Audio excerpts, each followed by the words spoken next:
All right, and we are live. Hello, everyone. Good evening, and a warm welcome to all at MESC Red Devils NCR. This is your host Delvin, and I'm surrounded with Ojas and Anshuman Bhai with me. Hello, guys. Good evening. Hope you're doing well. Uh, Before we start with the stream, just a small reminder to all our viewers to please and subscribe to the channel. So do go ahead and do that. Helps us with the algorithm as well as make sure that this stream is visible to a lot of people across. Uh, with that being said, gentlemen, how are you feeling about the result yesterday? Yes, the topic is something else, and we'll come to that later. But Anshuman bhai, what were your thoughts on the result? Were you impressed with the performance, and how much do you fancy our chances in the upcoming final of the Carabao Cup? Well, I was definitely quite excited to finally have United in a final. As I've said before here as well. I think that I genuinely think that Carabao Cup is our greatest chance to end the silverware drought. At this point, it doesn't really matter how big the competition is regarded, what our opposition is, how we win. As long as we win and end that drought, it's been 7 years now. So yeah, I'm pretty excited about the fact that we'll be playing a cup final, and Newcastle, as good a team as they are, as well coached as they are, I will definitely back our guys to do get the job done. So yeah, looking forward to it. Ojas bhai, what were your thoughts and what did you make of the performance? And what were your thoughts on the game overall so far? I think a complete performance, I should say. It was everything what the manager could want, except for the first half. These type of things usually go on along with the season, ups and downs in a game. And I'm very excited to face Newcastle in the final because it will be a clash between, most probably, it will be third and fourth position clash in the final, and it will be very exciting. And the match will be very good for me. I believe it is going to be a blockbuster final in the Carabao Cup. Yeah, fair enough. We're all eagerly waiting for United to finally win a trophy. A final in itself is a good achievement. It's a good stepping stone. But like Ten Hag said in his press conferences that uh, just because we got in the final is not cause for celebration. We have to win the final. So another subplot during the second leg of the semi-final was the return of Jadon Sancho. Anshuman bhai, what were your thoughts? How good was it? How good was it to see Jadon Sancho finally back on the pitch after a prolonged absence? And the smile and the joy on his face was so palpable that it did tug our heartstrings looking at him play. Yes, he was a little rusty, but surely, considering the frail squad depth that we have, and Sancho coming back from injury, it definitely feels like a new signing at this point in time. What are your thoughts on that? Well, I, for one, first and foremost, I'm happy that he's doing better because the reasons for his absence were more psychological than anything, and that is the first and foremost thing for me. I think we had this. I had this question asked to me at the Manchester Derby recording as well. I said the same thing, that the first and most important thing is that he's doing okay, and from a football, the football thing can come afterwards. And now that he has returned. Yeah, as far as the squad depth argument is considered, we needed players on the white, so we have that finally. And as much as I believe that Sancho is a very good player for a Ten Hag system, it remains to be seen as to what kind of contribution he can make, because his primary position that you would expect him to work in is on the off the left. Now that the right side situation is sorted, and it's very hard to dislodge Marcus Rashford, or even think about dislodging Marcus Rashford given the form he's in. So I think as far as the squad requirement is concerned, we are already talking about the Carabao Cup final, the fact that we are still in the FA Cup, the Europa League, Barca tie is coming along, and if we go through, then we need our players to come through, because Europa League is a very tough competitions in the later stages of in the latter stages. So yeah, it's good to have him back. I hope he's doing better, and I hope he gets his chances sporadically. I don't want him to be thrown into the deep end immediately, so that he gets very affected once again. I just don't want that to happen to him. I hope that Ten Hag takes things easy with him, as easy as Sancho can take, as much as he wants to take. And that would be all. That's something that I always say. The first and foremost thing is to make sure that the player as a person is doing okay, and then think about what we can do from footballing side of things. So yeah, I think there is a good player in there. The English media have been eulogizing about him as if he's like some 33-year-old player now who was supposed to do big things. He's 22. He played earlier in the season as well. He played in that game against Liverpool that we won. So let's be patient, and let's give him time, because things have been hard for him.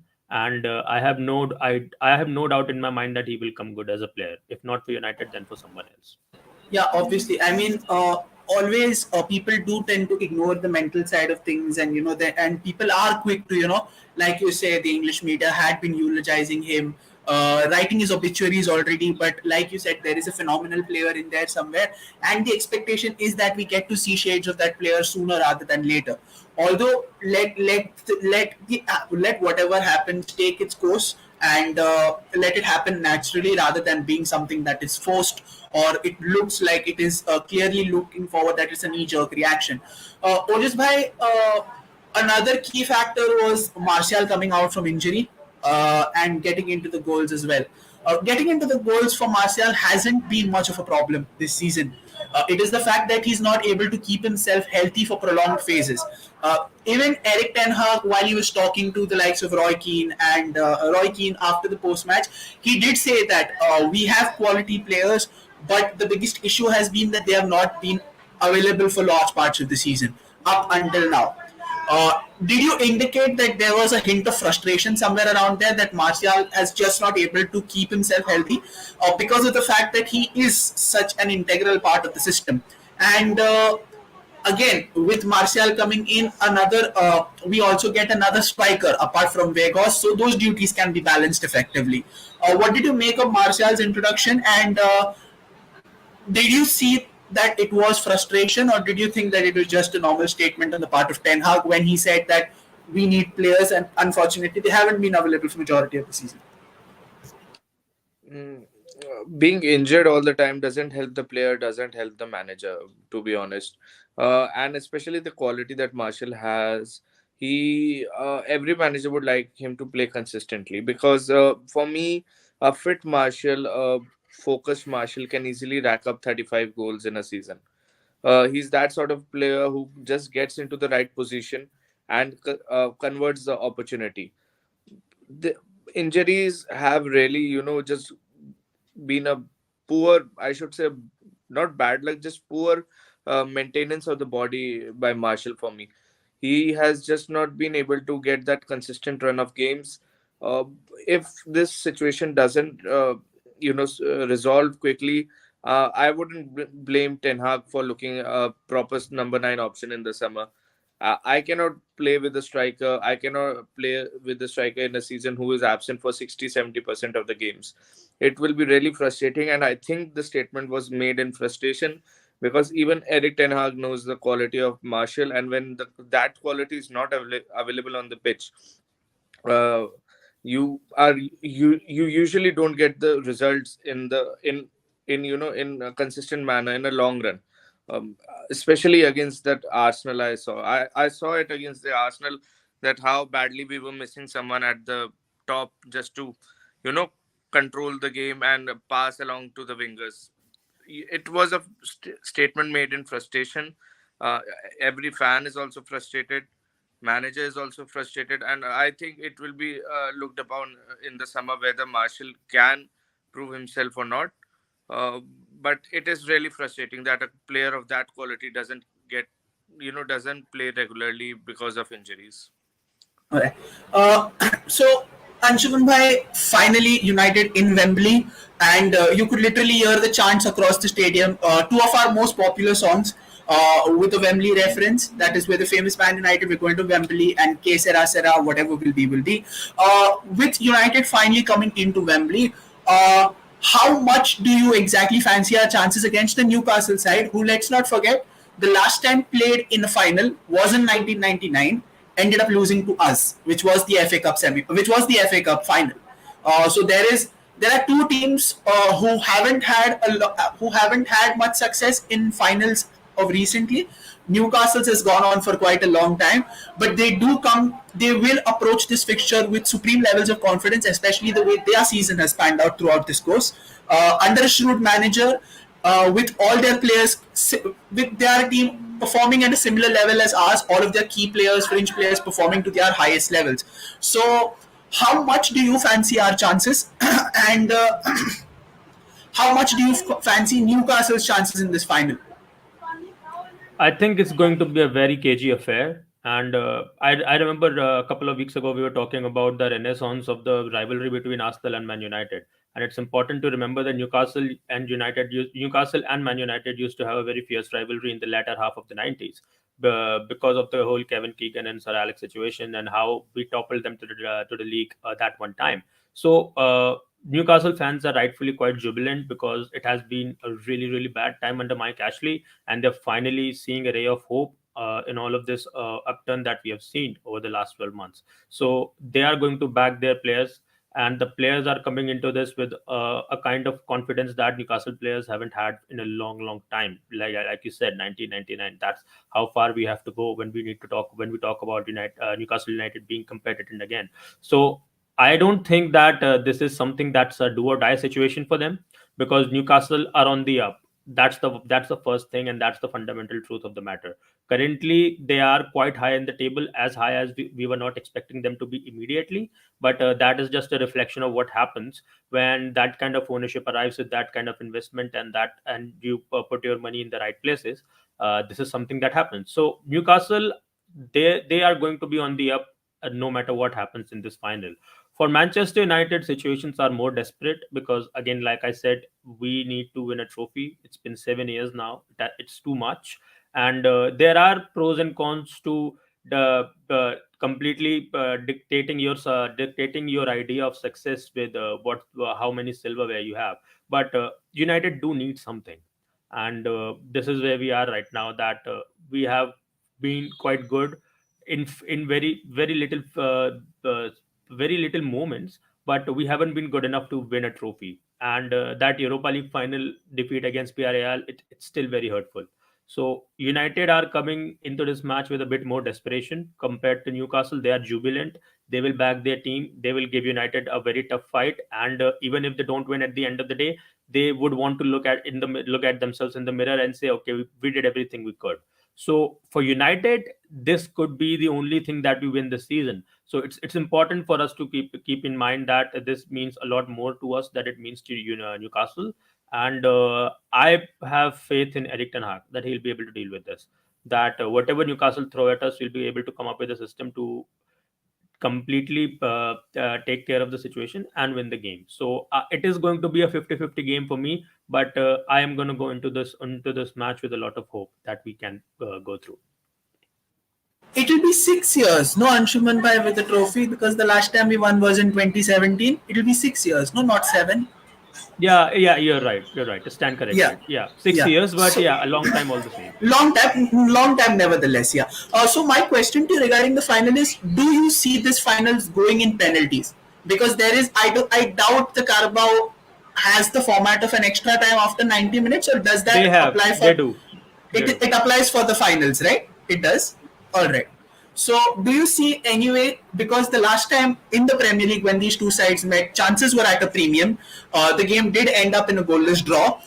You could see that both teams had their moments throughout the course of the game, but no one was really able to land that decisive haymaker in the game that happened at Old Trafford. Do you see a similar game unfolding at Wembley, especially when the fans will be equally distributed? So as far as I know, there is already 33 close to 33,000 tickets allocated for both United and Newcastle fans. That's a pretty large amount. I think that's almost 75% of the capacity of St James's Park as far as Newcastle's fan following is concerned. So, do you think in a stadium atmosphere where fan support is at its equal, do you think or do you see this game going to extra time or even perhaps say penalties? That is very much a possibility, yes, because like I said, it's a 50-50 affair. And because both United and Newcastle are the kind of teams that are trying to be very solid at the back, they have been very solid at the back. So no matter what kind of front three we go with, yes, Marcus Rashford is in a mercurial form.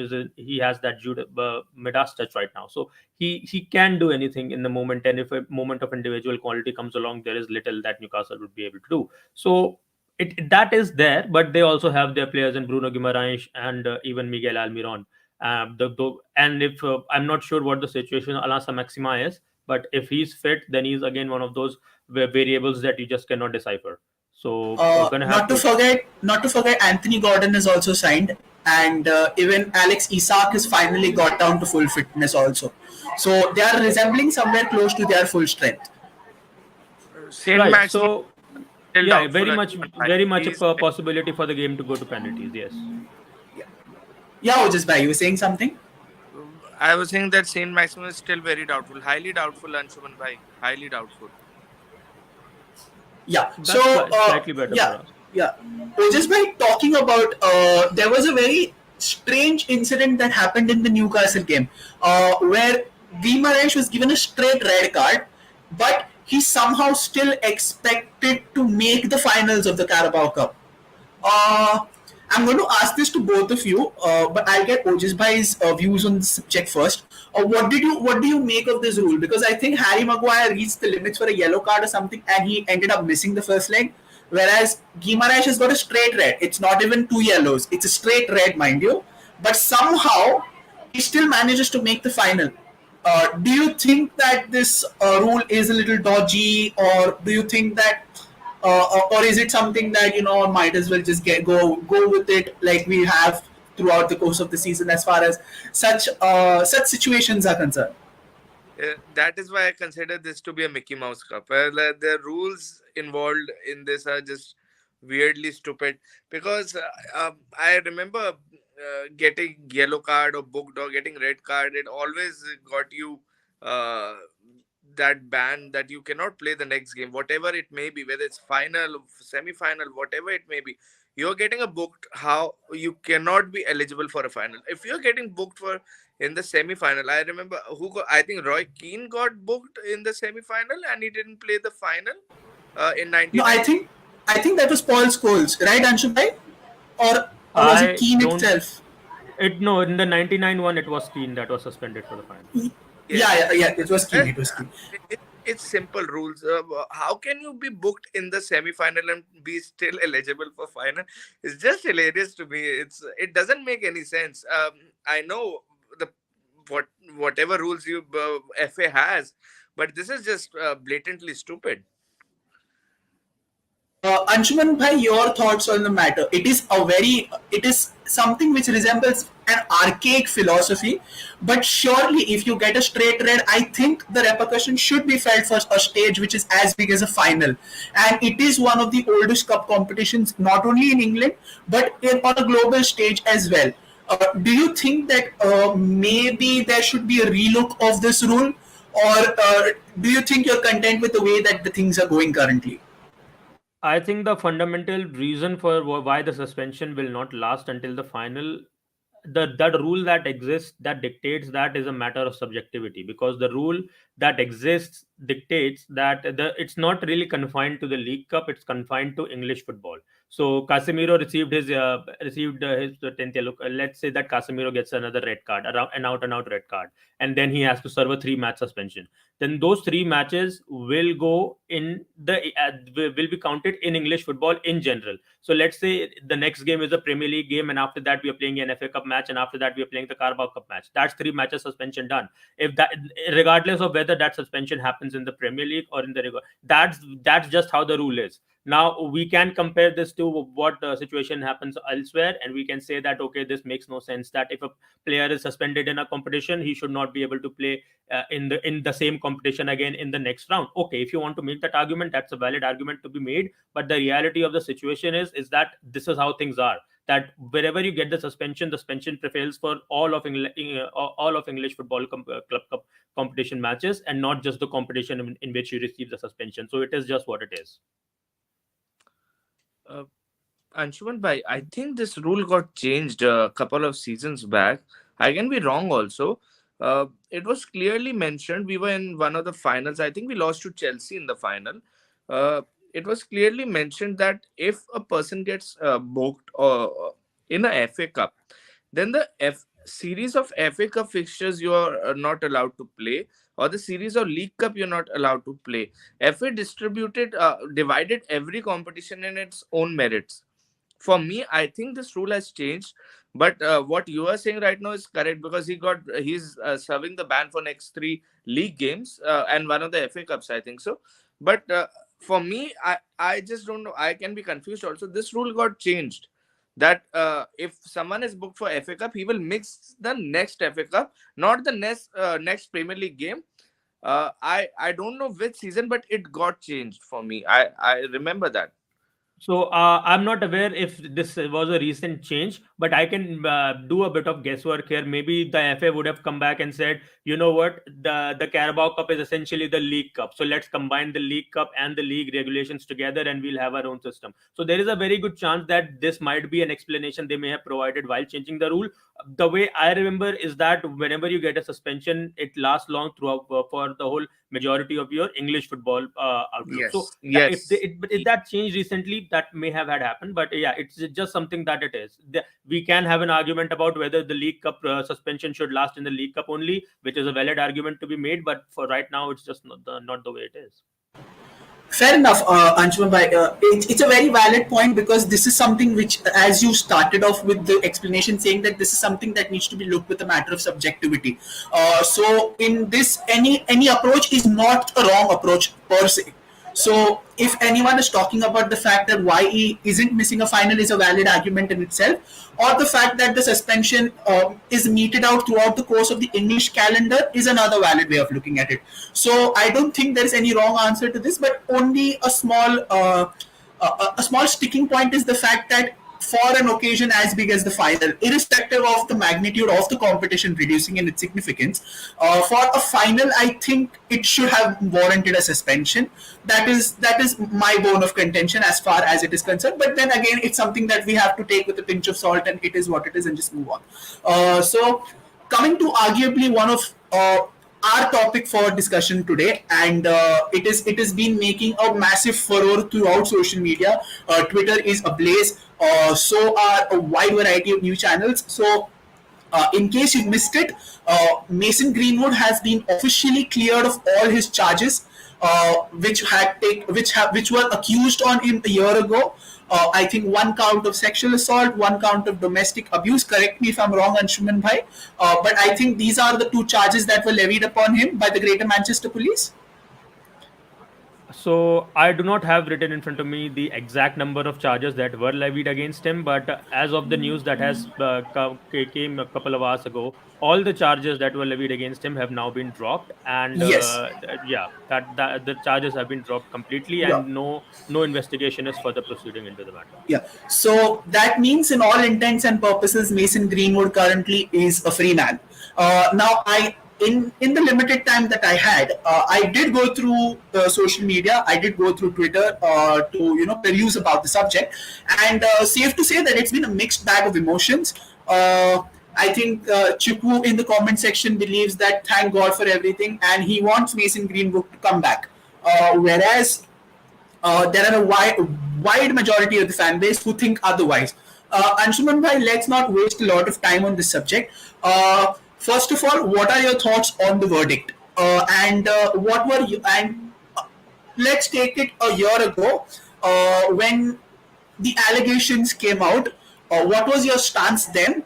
And now that the verdict or the charges that are officially dropped a year from then, what is your stance now? Do you still hold the same stance, or has something changed, or do you believe that this was the right verdict, or whatever?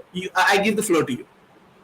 So you sort of already know what my opinion is on the matter, because I shared the article that I wrote last year about on the matter, and the immediate reaction that everyone had on it.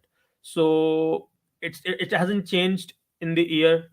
My immediate thought when the news was announced, that it wasn't surprising, because even when this happened last year, a part of me always knew that not much will happen in this situation, because he has remained on the Manchester United books ever since, because the club has no legal reason, no legal mandate to terminate his contract.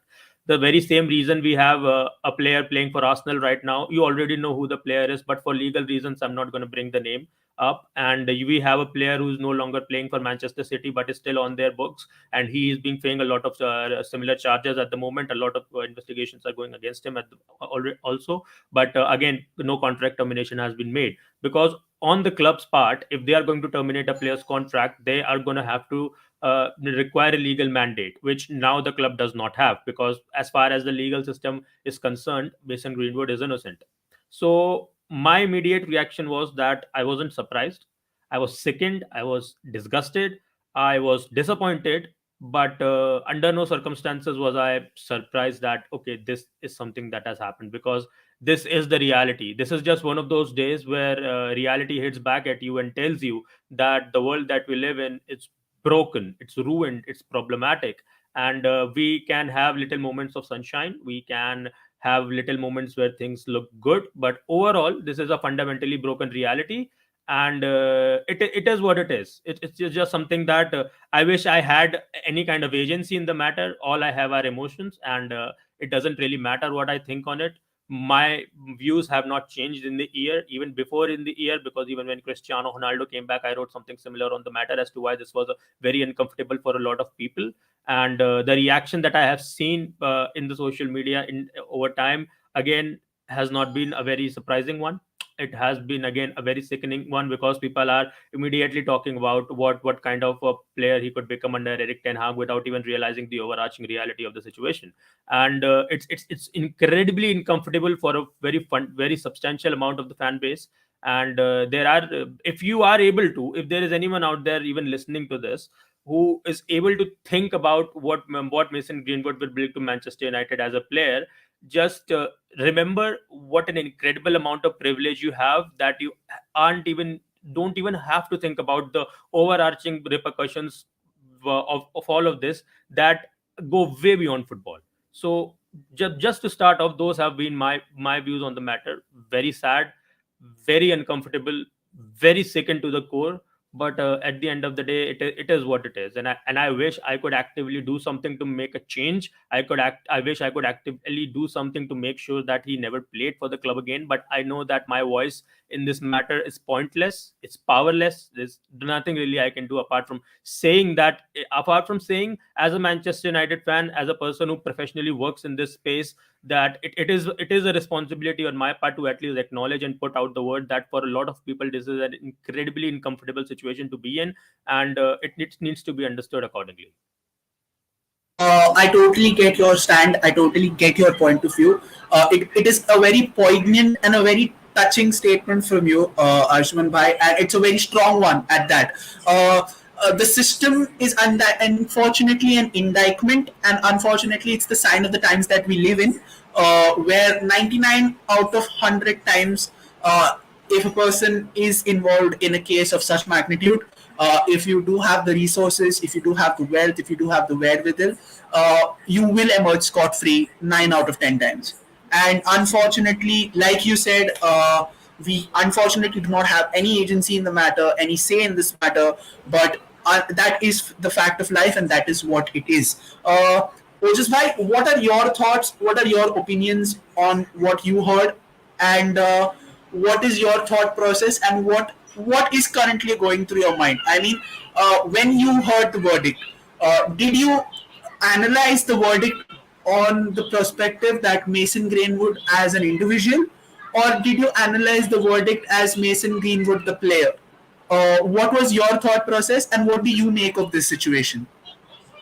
Yeah, Mason Greenwood is a Manchester United player only when he wears the jersey. Outside that, he's a normal person like us. And I believe the crime was, if it was committed, and the verdict is changed because I should say, the absence of credible witness. It just says on the paper that things were tampered with, things were bought off, things were done in a way that the person just gets set off from the accusations of whatever is happening. It is clearly, I should say, available in front of your eyes what is happening with the law and order around the world. We are not kids, we are not new to this, we understand the process. that even at a certain, even in a country like England, who they are so, like, they're so proud of they are so arrogant about the system. It's under the microscope, it's all corrupt and it's all bought for. And that is what I think, that is what I believe, that when a judgment like this comes and a player goes escort free, whether it is anyone, uh, you just hold certain responsibility to the society, because these are the kind of people that kids look up to. These are the kind of people that little kids want to be. They want to be Mason Greenwood, they want to be Rashford, they want to be I don't know, Varans and David De Gea.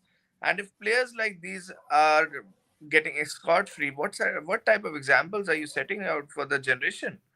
What type of thinking are you developing in the minds of young people, that whatever you do, if you're rich enough, if you're powerful enough, if you're important enough, you will go escort free? This certainly cannot be, I should say, I know, innocent until proven guilty, but uh, just everything around us, everything that was present on the media, everything that was going around the talks, whatever was happening, Manchester United taking such a serious step and just not interfering in anything with the matter of Mason Greenwood, on the paper at least, just tells you that what kind of situation Mason Greenwood was in. And him going escort free, and if somehow the management believes or the club believes that he can still play for Manchester United, again, like Anshuman Bhai, I won't be surprised. But I think it is a very, very wrong example. It's a very wrong statement by our club. And I don't want to compare us to some other clubs like Arsenal or Manchester City. We are the biggest club in England. We are responsible for our fans. We have the largest fan base in the world. And I think Manchester United will be wary of that. Very well put once again, Ojas bhai. And once again, unfortunately, it's the sign of the times that we are in. So the chat is filled with a lot of comments, Anshuman bhai, Ojas bhai, and I don't know whether I say I'm surprised or whether I say I'm not surprised, but most of them are in favor of Greenwood. Valerie Spence says, next time find yourself a black woman. White people out there are set to ruin black people when you don't want them anymore. My question arises here. You could look at it two ways, but I think the only way to say is that do you think it's how do I say it? Does the R word play a role here? Uh, I don't know. I cannot see any other way to put this, but do you think there is any inclination or any sort of thing about something that starts with R? I think you know where I'm getting at. Or do you think Yes, that is yes. involved?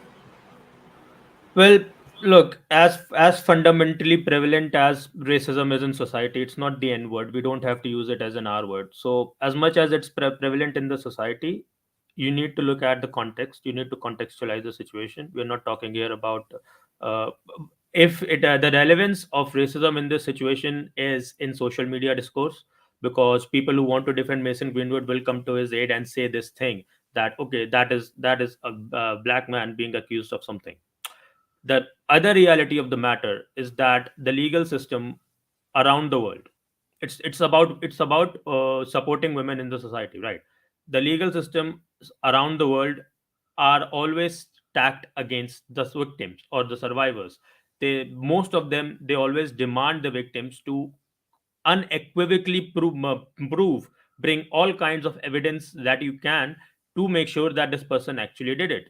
And what we have seen, even in the case of, if this particular case, the statement that has been put out, that the witness was withdrawn, the case was withdrawn, and even the last statement that was made, but the official line of the statement was, please do not let this a case deter you from the fact that the women need to be supported. That is a very ironical one, because that is the legal system being represented by one person telling you that our hands are sort of tied in this situation.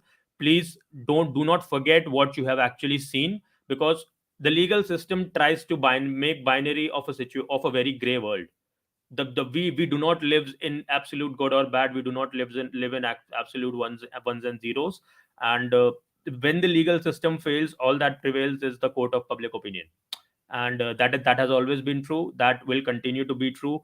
And you have every single thing. When this story broke last year, you had all sorts of information available to you. We are all mature, above 18 people here. We can read, we can make our own opinions on the matter. I am not here to make someone think otherwise. I'm not here to make any kind of legal case, because I'm in no position to do so. I'm just here as a Manchester United fan, as a professional writer, to offer my 2 cents on the matter. And the reality is that this is another case of how, in a male dominant society, the odds are stacked so impossibly against the women who even want to come out and talk about this, who even want to come out and, like O just said, to challenge these people of power, who can essentially get away with whatever they want as long as they have money on their side. And that is just an example of what we have seen here. And as far as the racism outlook is concerned, I don't think that is playing as big a part here as misogyny has. And if you want to throw around words, we two can play this game. And that if you are going to look, whatever reason you have, as I'm talking to you, the listeners of the podcast, any reason that you have to believe that Mason Greenwood is innocent, that is your prerogative. I have no right, I'm in no position to take that opinion away from you. All I'm going to say is that, having read, having consumed every single thing regarding the matter, if you feel that he is innocent, okay, good for you. If you are able to be comfortable with the situation that the way things have turned out, good for you. The reality is, and this is something I wrote about the Cristiano Ronaldo case as well, when he returned to the club, and why it was uncomfortable for many people. I wrote about the Mason Greenwood situation when it broke. And I'll just say this once again: if you are able to make yourself comfortable with it, fine. But if you can, talk to the women in your life about this, friends and family, talk to them, tell them about this, provide them the information. And I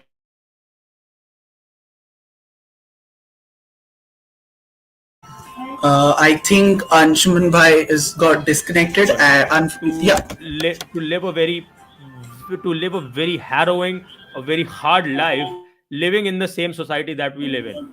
It's very hard for us to understand how privileged we are, just by the virtue of our birth and our gender identities. And I cannot put into words how much it's stacked in our favor. And if you can, talk to them about this, and you'll just get a little bit of glimpse into how hard things are for them, as they try to go about their life, try to do the very same things that we do on a daily basis, and don't even think twice about it. So yeah, that is really all that is. That if you he is effectively, by all intents and purposes, a free man, and people are free to believe whatever it is that they want. Yeah, I totally get it, totally understand it. It's to each their own opinion. However, we've spoken about the impact of the verdict. We've spoken about how the verdict affects, and what are your thoughts or 2 cents in the matter. Just by let's get on to the discussion about the things that will happen on the pitch now. So legally, now that the verdict is out, that the announcement is done, so that in all intents and purposes makes Mason Greenwood a free man. Makes him clear of all wrongdoing. Whether you like it or not, it is the fact. It is as per the law. So we can only assume that law has taken its course, even though we are well aware of what is transpired behind the scenes. My question to you is, what happens from here? Because when the news broke out, United did a very, very good job of suspending him on moral grounds, not letting him anywhere near the club, near the stadium, or either near the training facilities as well. But now, with talk circulating around that the club will take him back, or the club are ready to, get him back subject to inquiry, or whatever it is, whatever the talks are swirling around in the gossip circle. Do you think that this is the right way to go? And what else? What is the course of action from here, basically? Where does this scenario go ahead from here? And what outcome do you see coming in? And to add on all this, my question to you is, do you believe he has a future at the club? You want to take it, You have Otis? put I'm asking it to Ojas only. Okay, okay, then. Yeah. Yeah. You have really put me in a tough position because I just, for me, he doesn't deserve a place in football. For me, and he has been proven not guilty, and he is eligible to play the game. What Manchester United does with him, or whatever happens right now, it is on the conscience of the club, the management. The eligibility factor will majorly depend on what kind of decision also the manager makes, whether he's a healthy enough human, I mean to say a healthy influence in the dressing room, whether he's a person that can enter into the business again after so many accusations, after that 1 year of being pushed here and there and being accused of everything on the planet that is to be accused of. uh, ideally, Manchester United, like you mentioned, did a safe job. They did the intelligent job of suspending him.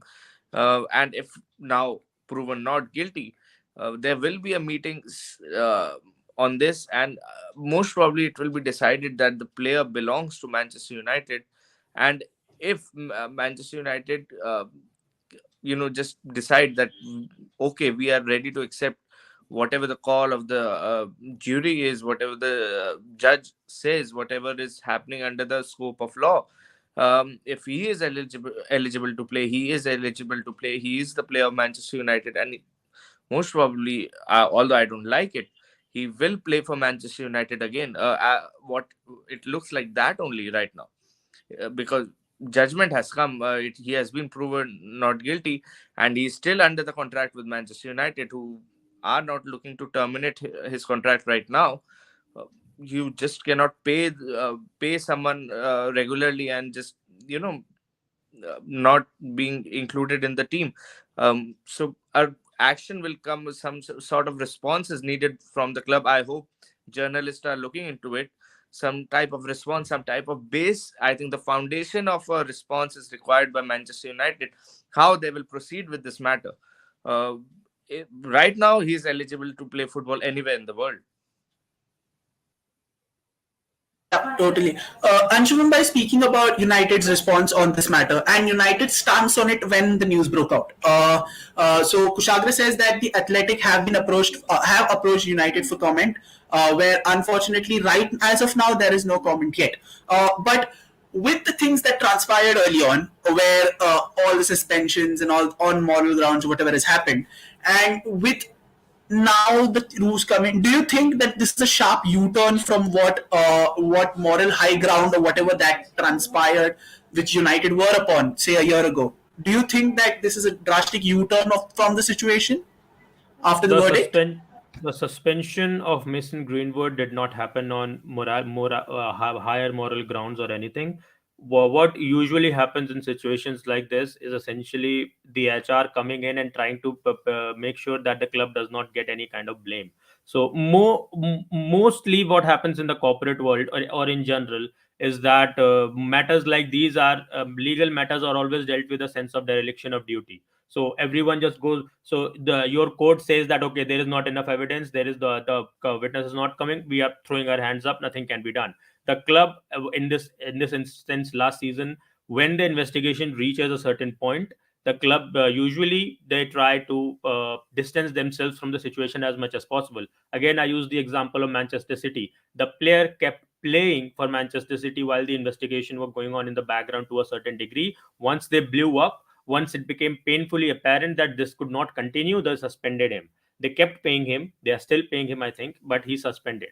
That is not taking a moral high ground. That's just an HR gimmick that every corporate team has to do. United did the same. And you take the example of Arsenal, and with the player that they are continuing to play, and that player is part of the first team, and because legally they have absolutely no issues, and there is nothing that is touching them, they are playing him, and your tactics writers and your media houses are openly talking about him because legally there is no reason not to. So that is the situation where United find themselves in. I do not expect them to again take a moral high ground, because the moral high ground will bring with itself legal challenges that United, I don't think, have the appetite to take on. Because frankly, what happens at this moment? Mason Greenwood has a contract with the club until June 2025. So that is not a termination. That is not a contract termination that will come in easy. So unless there's some kind of fan movement that threatens the United's brand value, and threatens United in a way that would affect their revenue on next year. Unless something like that happens, and it's not going to happen. Let's be honest, it's not going to happen. Unless something like that would happen, United have absolutely no reason to enter into the situation and say, okay, we are terminating this contract because we have a moral high ground. They don't have a moral high ground. That's what I said when I first started my response. This is a broken society that we live in. Some things that we just have to live with. Another example that if I were to take, I would take of Olympique Lyonnais, who have Jerome Boateng on their ranks, and this is a guy who was charged, was proven guilty, and has paid for assaulting his girlfriend in the past. So this is a very public case, publicly available, all the information. He continues to play for Lyon, and Lyon are the club who has one of the best women's team in the world, in world club football. So that is the example that they are setting out for their women's team, that a player of such a reputation is continue to operate at that level at that club. So it just comes down to this: what kind of example are you setting? Ojas pointed it out previously, and it was spot on. What kind of example are you setting out for the people who are coming to the ground? All that corporate social responsibility nonsense, all that performative activism about wearing an armband, about taking a knee, all of that makes sense only if you can back it up by something substantial. This is one such moment where people could prove that something substantial could be done, but something substantial cannot be done, and that is the sad reality of the matter. That again, a man in a position of power has been able to walk away scot free. And I don't expect Manchester United to take any stance, and I don't expect Eric Ten Hag to take any stance either. Because if he were to come out and publicly say that I'm not playing this guy because I believe such and such happened, then he is becoming judge, jury, and executioner while being a public figure. So he cannot do anything in this situation either. So as much as I would want to, as I would want to wish that Ten Hag would like to be quote unquote the bigger man, he can't be. He has absolutely no position to do that. He cannot come in and say, oh, okay, I'm shunning this player out. The player will come back and say, okay, on what grounds? There is nothing to there's nothing that you can do. So that is the sad reality of the situation, that it is. And if and when he's allowed to return, Ten Hag, because he does not have a pre-existing relationship with him, will have to work with him on the grounds in a very professional level. That I'm a coach, you are a player, we have to work together. I don't really have another choice. So his hands are tied in the situation. And the club, as we know, has very little reason to do anything at the moment. So while we await a response from the club, I'm expecting another CSR mumbo jumbo. And we are not going to get anything substantial. We are just going to get another pile of bullshit that doesn't really mean anything. So that is what's going to happen. And that's what I'm sadly bracing myself for. Strong words, Anshuman, by very, very strong words indeed. I mean, this is a very tough situation, and speaking about it in such eloquence and in such a and in such a way which you could get your message across to cross the wide section of people and the current people who are watching us, very complimentary, and a lot of respect to you for that. And with that being said, Orisbai, talking about the Greenwood situation and the club, we do know that the club currently is in limbo as far as the ownership scenario is concerned. We are still, as of now, under the Glazer ownership. But there will inevitably come a time where United will officially be under new owners. That much is for certain. Imagine a prospective owner coming in, walking into this current situation, seeing that this club is caught in between a rock and a hard place as far as the said player is concerned. Do you think any new owner, any prospective owner would want to associate themselves with this image? And for that purpose, do you think that this will be a final parting gift, or maybe this could signal the end for Mason Greenwood as a United player from the point of view of a new prospective owner's point of view? if you look into that, if you look at it in that perspective, what do you make of this total situation, and how much does this impact our inevitable sale or whatever that is? Or do you think this situation can go on to have a massive impact? Um, See, what new ownership brings with them is I don't know what type of package they will be carrying. Uh, Personally, if you want to be, just have a name in the football world, you will do the thing that is right with the majority of the people. And if majority of people believe that Mason Greenwood doesn't deserve to play for Manchester United, although we are no one, because eventually the club signs him, pays him, whatever they do, it's with them. But if the majority of the fan base believes that Mason Greenwood doesn't belong in a Manchester United shirt, does it belong at Carrington or to play at Old Trafford or anywhere for Manchester United, I think the right thing to do with any owner, whether it's Glazer or the new owner, to just terminate the contract, find a negotiation, just terminate the contract, and or suspend him till 2025, where he just walks off free as free if you don't want to terminate. You just cannot connect yourself to a person. I know I'm very harsh on Mason Greenwood. It is such type of situation, but you cannot associate yourself. You cannot connect yourself with a situation with a person like this, because it will. You're talking about Lyon having the world's biggest women football team. More than that, just look at the reach of this game. Just look at the reach of this game. It's billions are watching at a time. Billions are watching this game, and whoever wants to follow football, whoever passionately follows football, you have to do right. Sometimes you have to have the courage to do whatever is right, even even if even if you believe that the person is not guilty of whatever the court has said. But if I am the new owner, I want to set an example of being one of the biggest clubs in the in the world for me, or whatever I am. I just want to set an example that is Mason Greenwood can never represent Manchester United again. Once again, Ojas by very strong words, and like Abhyankar Bhai says in the chat, rightly said, you've put it spot on. Anshuman Bhai, last question before we let you go. So, like Abhyankar Bhai says on the stream, let's look at this from a team dynamic point of view now. This is a United side riding the crest of a wave. You can genuinely see this team having a genuine connect with the fans, each and every player.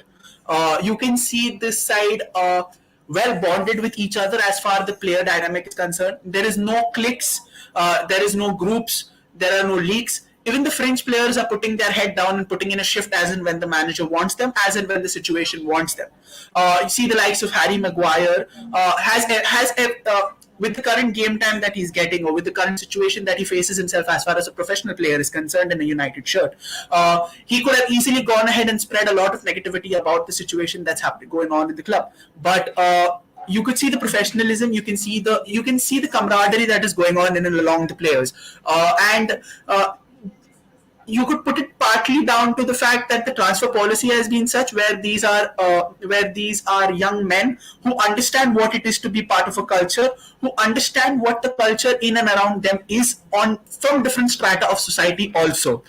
So should a player who's coming in around with this cloud of uncertainty, with this cloud of negativity, and with this whole entire baggage of bad press surrounding him, in spite of the fact that he's legally been cleared of all wrongdoings, does this hamper the team dynamic? A, does this hamper the crest of the wave that we are in? Could and we've always spoken about having a certain hurdle that can be too much to overcome. It could be anything from an injury to a key player, or a lapse of form, or whatever that is. Do you think that this is that hurdle which, in hindsight or in looking forward, say April or May, would this be the very reason that we all our hard work has gone to waste, and this season has once again come down to naught? You can elaborate on this. Yeah, so there is a very good chance that this end up creating some kind of issues in as far as our team dynamics are concerned, because The players will also acknowledge this. There are quite a few players in the team that have a pre-existing relationship with him. So if he comes back, and first and foremost, they will also understand that professionally they are not in a position to do much about this. So they will be told as such that you deal with this and you move on. You're gonna have to make deal with this. The least that United can try to do is sit down, or Eric Ten Hag can try to do is say that, oh, you know what, I just don't like you as a person. I don't want to work with you. So we'll try to figure out if we can get you away from the team if you train with the reserves, and we'll sell you in the summer. That is the minimum that can happen. He cannot legally be stopped entering any kind of premises. The United have no ground to do that. So with this kind of handicap situation in which the players also know that, okay, there is not a lot that we can do here. Some of them, I'm sure, will try to ingratiate him and integrate him into the setup if they have to, if they have no other reason. If they have to, then yes. But immediately, I don't think I'm that worried, because for a player who has not been active for 1 year, if we are having to talk about reintegrating this person into the team, he will not immediately go into the first team. He'll go to the reserves. So that is the first and foremost thing. What happens when this player goes back into the reserves? How do the reserve players deal with it? What kind of impression that the reserve players have with all of this? So that will be the first and foremost thing. And if that is allowed to continue, if that is something that prevails, if he's allowed to come back to the reserve setup and play and train, then you have to assume that he will be allowed back into the first team eventually as well.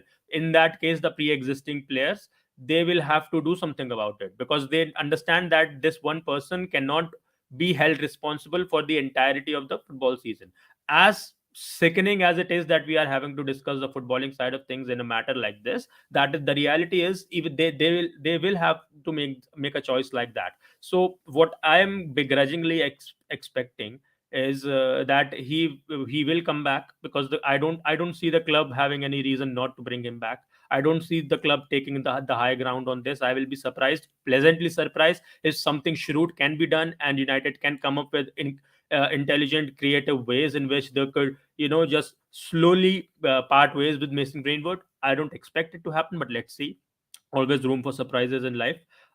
Slowly, I'm expecting that he'll be integrated into the reserve squad, and slowly, somewhat, he will be integrated into senior team. I don't think Ten Hag would immediately make him a first team player. Even he'll have to say, look, this is a player that is, from a very diplomatic way, the way he has handled himself since the start of the season, he will just diplomatically come out and say, this is a guy who hasn't played football in a long time, so I'm not going to throw into the deep end straight off. So we are going to see him train, and whatever happens in the background happens in the background. But that's what I'm expecting Ten Hag to say, that immediately he's not going to be part of a senior team, and he will train with the reserves. He'll play for the reserve team. We'll see what happens. We'll have the reserve players give us their assessment, because remember, we have senior players in Ian McShane and Tom Huddleston playing in their under 20, in the under 23s as well, in their player coach responsibility. So they will be providing that as that kind of feedback as well. It will be incumbent upon them as well as to how they work with this player. And then I don't think this season is that much of a problem. But if Eric Ten Hag personally takes some bridge to the situation, if he personally comes out and say, look, this is a problematic issue for me, sell this player if you need be. There will be some club out there who will not have an issue with the negative image that might come with him. And if he takes that, which I don't necessarily expect that to happen, but if he does take that in the summer we may have an issue. But from a legal standpoint, I don't think United are going to stop him. I think slowly he's going to come back into the setup. Very well said, Anshuman Bhai. Very eloquently and very amazingly put. With this, Anshuman Bhai, thank you so much for joining us. Some of your opinions on this matter have hit the bullseye. It's a very strong stand that you've taken, and it is something that a lot of people should, listen very carefully if they do want to have a better understanding of the situation. Not just this situation in isolation, but throughout everything what is happening in and around the circle and in their society. Like you said, a lot of people should be taking this opportunity to go and educate the females around them about the happenings which are going on, and this is something that I stand very strongly with as well. So thank you very much, Anshuman Bhai, for taking out your time and joining us on the stream. It was lovely to know what you think about this situation, and what are your 2 cents on the matter. So I will see you very soon in another stream of ours, Anshuman Bhai. Hopefully on a much more cheerful and a much more upbeat topic than this. Till then, do take care of yourself, and I will see you very soon, Anshuman Bhai. See you soon. Thank you so much for having me, and cheers, guys. See you soon. See you soon. See you soon. With that, we have Abhijit Bhai on the stream. Abhijit Bhai, first of all, a very warm welcome. Hope you're doing well. I think, Abhijit Bhai, you do know what has been transpired in the past few hours as far as the player and the club situations are concerned. There is no need to get you up to terms with the situation, because everything is right there in front of us. Everything is going in and around us with the way that things are approaching so quick and fast. My question to you is, at this point, a very rhetorical one, and it could be something that doesn't transpire, but it could definitely be something that does transpire as well. Uh, on the off chance that Mason Greenwood is fully integrated into the team, is fully integrated into the setup, how does this? I don't know how to put this. I'm saying this with a lot. I'm asking you this question with a very heavy heart, and with a very guilty conscience. But at the end of the day, football is a business. Football is a business that works on results. And for United, Mason Greenwood at the end of the day is an employee. So with that being said in mind, how do you think that Mason Greenwood helps this side on the field? Because we do know that before the incident happened, Mason Greenwood is one of the best finishers that United have produced from the academy in recent times. He is proficient with both his left foot and his right foot, and he has great acceleration, close control, basically everything you want in an ideal striker of the modern times. Mason Greenwood has that in spades. So, how do you think that a player of Mason Greenwood's profile will enhance Eric Ten Hag's system? Do you think that Mason Greenwood's profile as a striker is the right profile for Eric Ten Hag's project?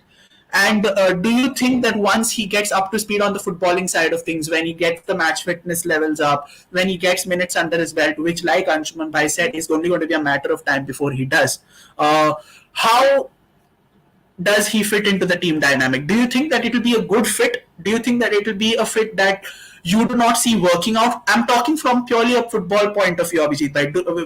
I know you have your strong opinions on the non-football side of things, but this question is purely and solely based on the side of football. Think of it as a United fan who wants results on the pitch. That is all I ask of you. I know it's a very tough situation, and I'm going through the same dilemma as well. But purely from a football perspective, do you think will this fit work, not work, or do you see this fit being somewhere down the middle, where it could work on certain days, but it could not work on certain days as well? Okay. Firstly, I would say that whatever Anshuman Bhai said, it really appreciable. His views are very on the spot. And what I see, I was traveling, and and you broke the news that Devin Bhai, you only broke that the Greenwood has been dropped the charges. I was very happy. Last day, I mean, only today I didn't watch the match, but I saw that match afterwards. But that was one positive, that it took 6 months to Eric Ten Hag to reach this League Cup final. That was one positive. Today at evening, you said another, that Greenwood has dropped charge. I was very happy that, man, that the only thing that I think that it can work is that Eric Ten Hag knows how to change the player's attitude. He is just a raw talent. He just needs a nurture. You see now how he has transformed Rashford. He has how transformed Luke Shaw. How he has transformed Dalot. So I think it can work. Only just need we have to see how Eric Ten Hag analyze all his attitude.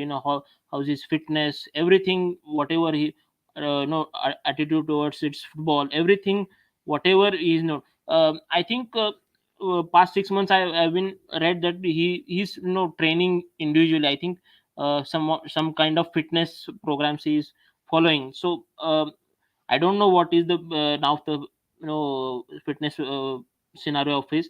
But definitely, if he is coming, if he trains for a month or 1.5 month, and if he is injected into the team, then definitely it can work. Just Eric Ten Hag knows to nurture a player. We see what he is gaining the result from Kobe Mino and Garnacho. The way they he is promoting every player, by giving that backings, everything, mentally, physically, everything through a game time. So Greenwood, as you said all that he's close, all his traits in the box, outside the box, everything player Greenwood has, Greenwood can contribute. We know that we are very thin of a squad. We have only one striker at the as a backup. If Greenwood comes in, it will be a bonus for us, because we need a players. And Greenwood, like a player, who is a raw talent, who needs a well coached. And who else we want? We have Michel Van Dijk, we have Eric Ten Hag, McLaren, every player, and even McCarthy, less hyped man, who literally changed Rashford's attitude, who is scoring so much goals. I think 22, 23 goals in just in a half a season. What if Greenwood comes and he just nurtures? And if we get some 5 or 6 goals from Greenwood, even if he is injected after 1.5 month, then we are way better in this season, and we can achieve what the targets are. Remember, Eric Ten Hag said we are here to win the trophies. We are not going into finals. So it shows the attitude that he is very hungry for results. He wants to win everything. So it shows the attitude that he has transformed his attitude to the player. So and that results are coming for us. What we are not seen anything. I even not I would really say, swear my hair, that I didn't see this mentality from any manager till now. Even Pep I didn't see, but he is only 6 months and taken, and he has really changed, and he has transformed his attitude to a player, and he's gaining the result, and he is backing every player, every person in Manchester United. So Greenwood like player, we also seen a second part of what Anshuman Bhai said. What positive part, that this success what we have achieved till 6 months, it can also influence a player, that he change his attitude. And the past is past. We are what is the present. Eric Ten Hag stays in the present, and he can take that influential to a player who is hungry to perform. If he is really hungry, then definitely we can gain something. मतलब खोटे सिक्के से भी वो मतलब कुछ तो कुछ निकाल रहा है भाई. वही वही तो चाहिए. और क्या चाहिए हमको? That's it. All right. We have Mojo sir on the stream with us. Hi, Mojo sir. Hi, Good guys. evening. Before I come to you, Mojo sir, I'd like to wish you a very happy birthday. Cheers, guys. Wishing you all the health, all the success, and like I put in my message, thank you so much for delivering Sabitzer safe and sound to Manchester. Yes. We did, Happy yeah. birthday, sir. Happy birthday. Cheers, guys. Cheers. Yeah. Thank you so much. Yeah, so Mojo sir, like I said, like I spoke to Abhijit Bhai just a few minutes earlier, I don't think there is any need for you to get you up to speed about the events that have been circulating in and around the club regarding a certain player in the past few hours. It's there right in our faces. It's right there for everyone to see. A lot of people in the chat do have a different opinion compared to what majority of us in our group do have. But then again, it's their opinion, and there's nothing we can do to change it. But there have been some strong words said on the stream, and I certainly stand by those words. I certainly relate myself with those words. But like I said it to Abhijit Bhai as well. I'll say it to you as well. At the end of the day, football is a results business. Football is a business, and for all intents and purposes, Manchester United are employers of Mason Greenwood. So, with that being in mind, do you think that Mason Greenwood's player profile, like we do know what kind of a player he is. He's a quintessential modern number 9, with a penchant to be as hybrid as they come in today's era.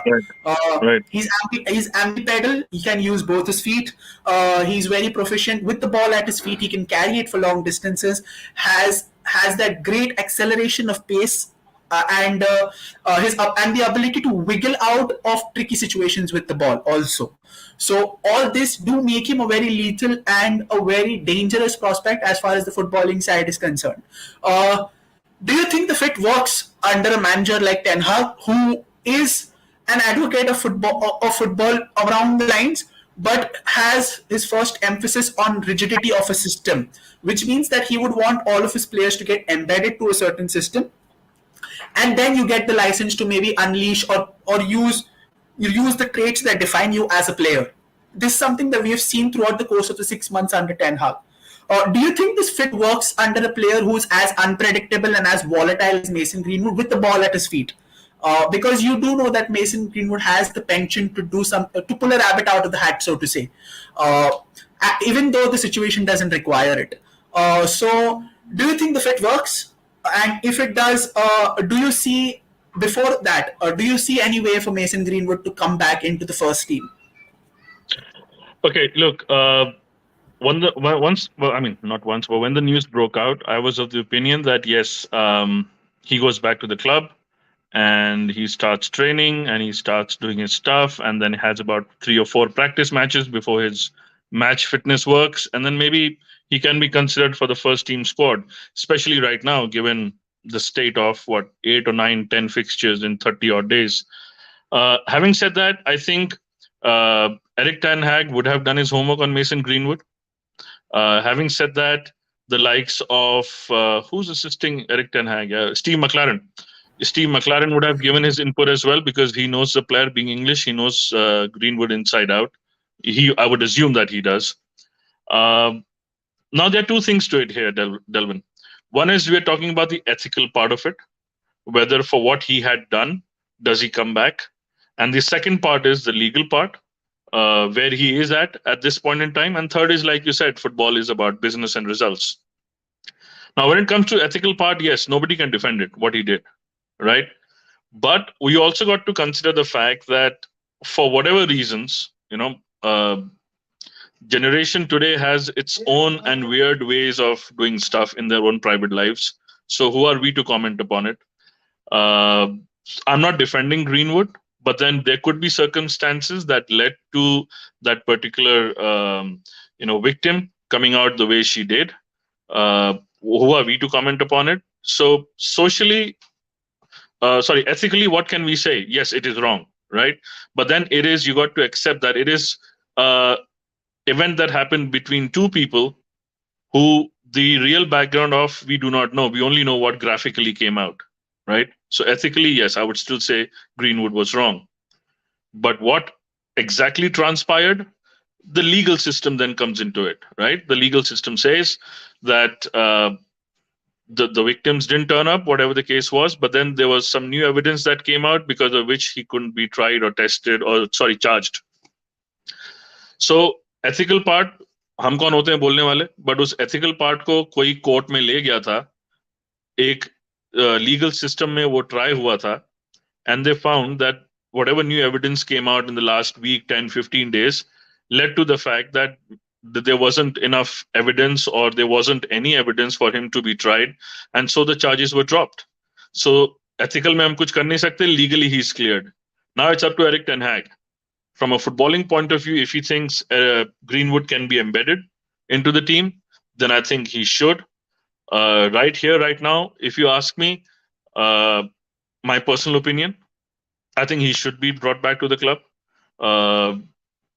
Greenwood has been respectful for the situation that he was in. He didn't speak anything against the club, or he didn't show any sort of frustrations while he was still suspended. And Manchester United suspended his contract, right? They didn't terminate it. So if the club and its legal team had enough evidence or enough suggestions from the police that, look, this is going to get serious, they probably would have terminated his contract by now already, like it happened with Mendy at City. There was more than enough excruciating evidence which City could not, protect the player anymore. So they terminated his contract. So that's where I am. If right here, right now, given that all charges are dropped, given that it was a matter between a young guy and a young girl, for whatever fallout they had, they went through the legal system. It's all been cleared. He's not being charged, like they say, not guilty until proven, or whatever that thing is. So I would take him back. And you're absolutely right. He's a generational talent. But then when you talk about Mason Greenwood being that a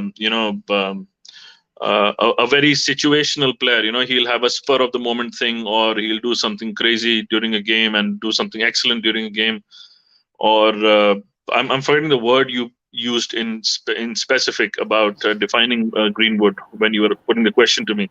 But what I'll say is that Unpredictable. unpredictable, Unpredictable. yeah, unpredictable. But then you got to think about it in this way, Delvin, that how many players literally were playing with the typical modern day football nuance before Eric Ten Hag came in? Was Dalot there? I mean, me included, was harping on about selling Dalot on our WhatsApp group since last 18 months. So look where Dalot is right now. What we were saying, the entire, not entire, but I would say a good part of 50 to 60% United fan base was beginning to call Rashford Trashford. Look where is Rashford right now, right? For Brother whatever Teresa short, as well. Brother Teresa as well. yeah. So and you look at Fred. We literally had daggers out for Fred every time we saw him coming on the pitch as a substitute, or we were like giving our moans. And the moment he was being substituted, we were like, yeah, high five. Finally, he's off. Look how he's doing now. So for all you know, uh, and most importantly, look at how he's handled the entire Sancho issue. For all the things that were being talked about, Sancho finally smiling and and he was looking fitter. He was looking a lot leaner yesterday. So you have a manager who can build players. You don't have a Ollie who's a feel good factor, that kind of a guy. So there was some sense of that selfishness in Greenwood's game, that he would not pass the ball to Bruno or not pass the ball to Ronaldo while he was there, and try and score the goal himself. I am 100% sure that Eric Ten Hag is going to turn him into that team player. He is going to make him better. And if he makes him better, then what better choices to have on your right wing, cutting inside, than Anthony one hand and Mason Greenwood the other. And the other side of the pitch, you have Rashford and you have Martial. And then, I mean, God behold, if whatever statements were coming out yesterday that Sancho can play number 10, I mean, fine, the opposition start to get scared again. So Call an what I'm saying ambulance, is, but not for us. sorry? Call an ambulance, but not for us. Yes, exactly. So what I'm saying is, I still stand by what you said. Football is a game, is a business, and is a result oriented business. And if Eric Ten Hag looks at it that way, then if you could get rid of Ronaldo, then he would integrate Greenwood now that he's legally absolutely clear. And once he does that, then I'm 100% sure Eric Ten Hag is going to turn him in one hell of an animal. I mean, fuck, man, I can't imagine Greenwood under Eric Ten Hag. He's going to be on fire. He's going to be absolutely on fire. Look what Garnacho is right now, right? Garnacho is your typical Greenwood 3 years ago.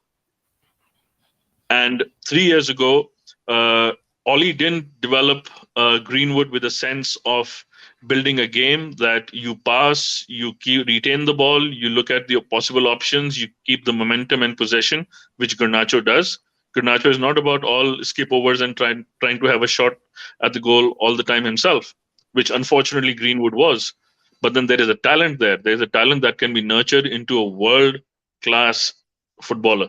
And I think Eric Ten Hag will do that for him. Fair enough. Fair enough. One question to all three gentlemen. It is a question that focuses on the now of the club rather than the future. But do you think, Ojisbhai, I'll put this question to you. Do you think Greenwood plays this season? Do you think he's involved in any capacity for the remainder of the season? Yes or no? And why do you think so? Uh, I don't think so. He can play this season uh, after being absent for more than 1 year. If he has been doing something in the background, just exercising or just being in the rhythm of the game, then playing with reserves for next 2 3 months and having an opportunity at the last phase of the season can be a possibility. but really don't see him if he comes back. Really don't see him playing much this season, uh, or not at all this season for me. Abhijit bhai, your thoughts on this matter? Do you see Greenwood play a part at all this season at least? I think he can play, but I think he will play in under 21's games, I would say. Uh, if he, even if I think if he improves there, he impresses Ten Hag in that system, then maybe I think he may, what Ojis Bhai said, in the last phase of season he can get where there, players are literally tired, then we can give a chance, to test his metal if he's is at that stage. But I think we should give him a chance. Should be a second chance for a player. What it's a different situation. We can't compare with what Geeks did in his in his life. But when Sir Alex did back him, so it's this different scenario because the managers are different here now. The situation is different, but we have to give him a second chance. He is a capable player. D Chimp on the comments thinks otherwise. He believes that there's zero chance Greenwood plays for United at all, due to the fact that the recordings and the evidence that was on show was very damning. He believes that the discussion is good, but the fact that he will never play in the UK again makes it a very silly discussion. I agree to a certain extent, but I don't think the discussion is silly by any stretch of the imagination, though. Mojo, sir, your thoughts on the matter? Do you see Greenwood playing a role or having any involvement in this season at least? No, for that guy who just said it's a silly discussion, let me just say the guy has been proven, he's not been proven guilty, right? So you might call this discussion silly, but as per the law of the land, he has been proven not guilty. Now, once you've been proven not guilty, then you might hold your own opinions for whatever you want, for whatever you are worth, but then you can't hold the guy to court as yet again and again that for whatever the recordings were, those recordings were produced in front of the court of in front of the police, right? That was the evidence that the entire world saw. So if the entire world saw those recordings, if the court saw those recordings, the police saw those recordings, based on that, nobody could have tried or persecuted him. You needed more evidence than that, because of which it took time. And now, for whatever reasons, the police has come out and said that the new evidence that came to light recently meant that there are no charges to be framed against Greenwood. What those new evidence is, neither you will know, neither I will know. So यहाँ बैठ के अपना ज्ञान पेलना कि भाई this is a silly discussion.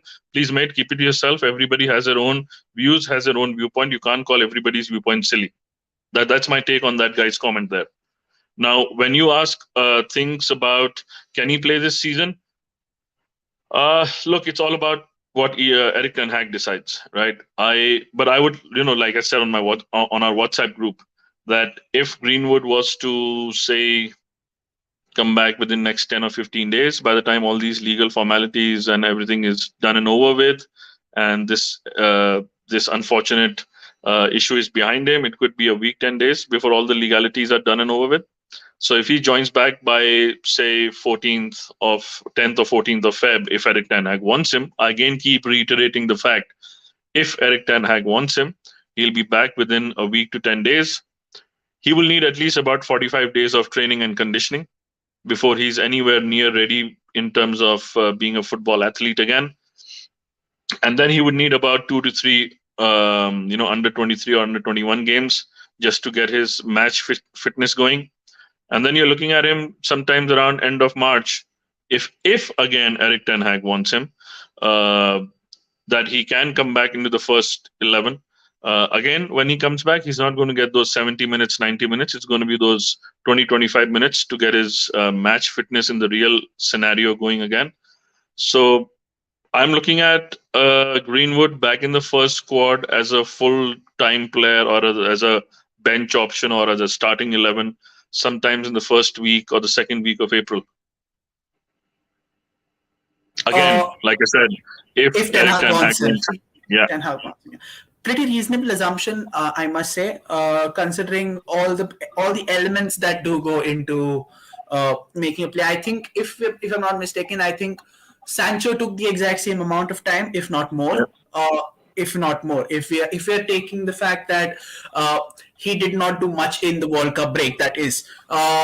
With that Look, being said, Delvin, yeah, Delvin, sorry to interrupt. There's another interesting element to this. While and it's great you brought up the Sancho example.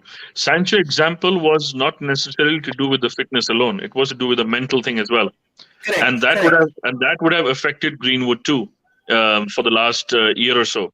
So my take is that, for as much as we're talking in terms of his fitness and his match fitness and his you know whatever they go through before they start getting their playing time, I think he needs to sort things out when is in his own head. Maybe he's going to go through those or whatever Counseling. classes they counseling, yeah. So but those are the elements that are going to come into it. It's right now we're only talking about the physical aspect of wanting to get on the football pitch, but there's a lot of mental drain that must have gone through he must have gone through in the last 12 to 14 months. So yeah, I mean, um, there was a comment just before that it'll be best suited that he starts in the preseason in the summer of or the autumn of 2023. So let's see. But like I would say that there's more to just that football fitness. It's this mental thing as well that needs to be taken care of. Yeah, again, not a lot. Like I had this discussion with Anshuman Bhai earlier in the stream as well, and not a lot of people talk about the mental side of things. Be it whether it's guilty or whether it's not guilty. The mental side is an aspect that has been criminally underwhelmed or ignored. Whether it's an athlete or whether it's an individual living his day-to-day life. So says a lot, but a lot spoken about Greenwood. Everyone has their opinions on the subject, but at the end, the show will go on with or without Greenwood. Yeah. With or without Greenwood, because the club will wait for no one. It shouldn't wait for no one, and it does wait for no one. This club will go on whether people want it or do not want it, or it will go on with or without Greenwood, in spite of us having our own opinions or 2 cents on the matter. Speaking further about United, there was another interesting development that came earlier this evening, before the Greenwood news took center stage, of course, was that Rafa Varane announced his international retirement from football. That is, he was no, in all effect, he's no longer a French international. He's won the Nations League. He's won the World Cup. Unfortunately, hasn't had a Euro to his collection, but still remains one of the finest defenders that France has produced. So, Mojo, continuing with you itself, since we're talking with you, how would you rate Varane's time at the French national team, and what does Varane's retirement from the international stage mean for United? Because we seen last season that Varane can be prone to injuries, and those injuries tend to be a little longer than what it should take as far as the normal course is concerned. There were also reports that, based on his international form, and especially after the finals of this World Cup in particular, he was facing a lot of psychological wear and tear as well. So, what exactly does this retirement mean for Varane's United career? He is 29, not to forget. That's still young in footballing terms. Let's not get that, because Thiago Silva plays the same position, is a decade older than Varane, and he's still going strong. So, by no means, 29 is an old age as far as a defender is concerned. So, what do you make of Varane's United career now that he's retired from the French setup? Look, Varane. Oh, I mean, as far as the French career is concerned, you won the World Cup. I mean, and the buck stops there. Well, what more can you comment, or what more can you say about it? You won the World Cup. It's like the ultimate thing a footballer can ever dream of. So, as far as I'm concerned about his international career, yeah, I mean, he's won the Nations League, he's won the World Cup. Yes, the Euros are not there in his collection, but then look, if you have the World Cup, that says it all, man. How many footballers would exchange the World Cup for the Nations League or Euros? I mean, anybody would. Let's be honest. All with all due respect to the Euros. So Yeah, look, his international career was good. He was amongst the top defenders in all the international tournaments he played. And yes, in a way, the moment I heard that he's about to retire from international football, I was like, great, because now he gets to focus on his football career. Sorry, his club career. And by retiring, what he effectively has done is probably, given how injury prone he has been recently, he has all of a sudden taken off that workload that any player would go through, which is not conducive at Varane's age or at Varane's injury record, wherein you're playing club football. Come the international break, you look forward to a much needed break, but no, you're going to your national team and playing somewhere as well. So, and the football calendar is packed. Let's be honest. A football calendar from August to about May is packed for all footballers nowadays. It's Nations League, it's World Cup qualifiers, or it's Euro qualifiers, or it's friendlies. It's all over the place. It's your local leagues, Champions League, Europa, whatever it is. So I presume that with Varane retiring from the international duty, he would have only United to focus upon. And when these international breaks do come in, he has that time to relax his body, to work on his fitness. And I believe, जो मुझे लग रहा था, that maybe next season or maybe a season after that, had he continued playing internationals, maybe he would have run his body down to serious consequences of being regularly injured. But I believe now he can easily have 2 or 3 good seasons by reducing his workload on the international front. Very smart way of putting it, especially due to the fragile nature of his health is also concerned. Also, somewhere down the line, a family comes into play as well. A young family, 2 young kids, 2 toddlers. I'm assuming, and does take a lot out of being a father to a young family also. So yeah, I think that was somewhere down the line that could have been a major influence in that decision. Osis bhai, let's talk about Varane from an international perspective. Do you think at the age where he was, do you think that he could have at least played the next Euro? That would have been happening next year. I think he certainly had that in him. He has the quality, he does have the skill, and at 29, he's still at the peak of his career as a defender. Do you think he could have bowed out after the Euros, or do you think that was a tournament too much for him? Yep. For me, an injury-free Varane is comes in top 3 centre backs of the world. An injury-free Varane. He's just too good to be not playing international football. I understand the nature of his injuries and the fragile body that he has, and the upcomings of Upamecano and Lucas Hernandez is also injured. Um, France do have good centre back options, but and it is the right way to handle the responsibility to the younger generation, and that is what France has done for last few years. They've always made a way to move on, even though if you remember, you were on the stream, Delvin. We thought France wouldn't make it that deep into the World Cup, and were the finalist they were the finalists, and it is just how good they are adopting the policy of handing over the next the responsibility to the next generation. And Varane would have talked to the manager and decided that maybe it's my time to retire now and just get along with my club career and the young family that you guys are talking about. And for me, France missing Varane will, I know we can say that France will miss Varane, but they just have too much squad depth.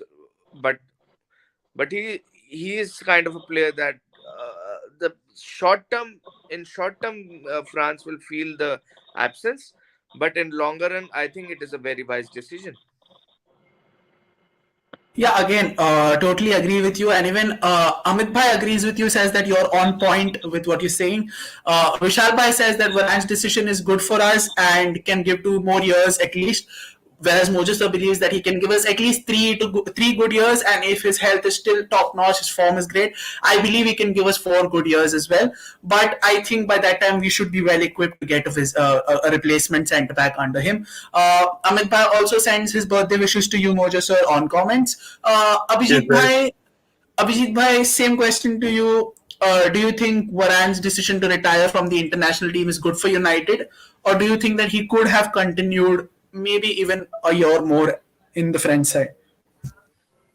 I think it's a positive perspective on United side. Okay, we can say France will miss a experienced side of Varane as in a defending in some situations. He had so breakdowns, everything, injuries, but I would say that it is beneficial for United, and his decision, we can't interfere with that, and we can't question it.